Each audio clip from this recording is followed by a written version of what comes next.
पापी देवराज की मुक्ति की कथा। सूत जी बोले, हे ऋषियों, जो व्यक्ति दुराचारी, पापी, अभिलाषी एवं दुष्ट होते हैं वे भी देवराज की मुक्ति कथा के द्वारा पवित्र हो जाते हैं। लालची, मिथ्याभाषी, माता पिता को दुख देने वाले, दंभी, अपखंडी, कुरात्मा, द्वेषी, पतित, हिंसक और निर्दयी पुरुष भी कलयुग में इसके द्वारा पवित्र हो जाते हैं। इस प्रसंग में मैं आपको एक प्राचीन इतिहास सुनाता हूँ जिसके सुनने से सभी पापों का नाश हो जाता है। किरात नगर में एक ब्राह्मण रहता था जो बहुत दुराचारी और दरिद्री था।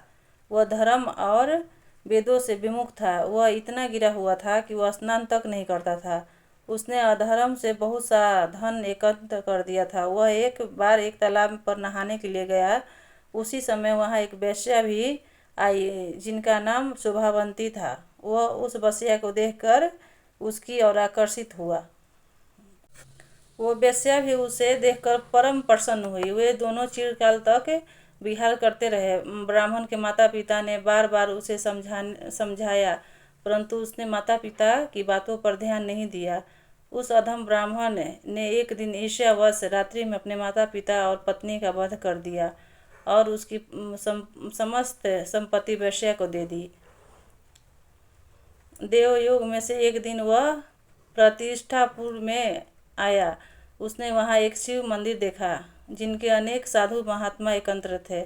वह ब्राह्मण अचानक वहाँ बीमार हो गया। बीमारी की अवस्था में उसने एक ब्राह्मण के मुख से शिव जी की परम पवित्र कथा सुनी। देवराज नामक वह ब्राह्मण 1 मास के बाद मर गया। यमदूत उसे यमपुरी ले गए। उसी क्षण शिवलोक में शिव जी के दूत रुद्राक्ष धारण किए त्रिशूल लेकर यमलोक में पहुंच गए। उन्होंने देवराज ब्राह्मण को यमदूतों से छुड़ाकर विमान पर सवार होकर कैलाश को चल दिए। यमपुरी में कोलाहल मच गया। शोर को सुनकर यमराज स्वयं पधारे और शिव जी के 4 दूतों को देखकर उनकी पूजा की। धर्मराज अपने ज्ञान चक्षु द्वारा सब कुछ जान गए थे। शिव जी के दूतों ने ब्राह्मण को ले जाकर दया के सागर शिव जी के सम्मुख उपस्थित किए।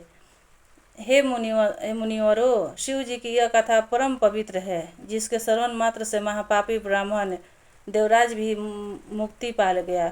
इस प्रकार शिव पुराण की कथा को विधि पूर्वक सुनने से अमर फल की प्राप्ति होती है।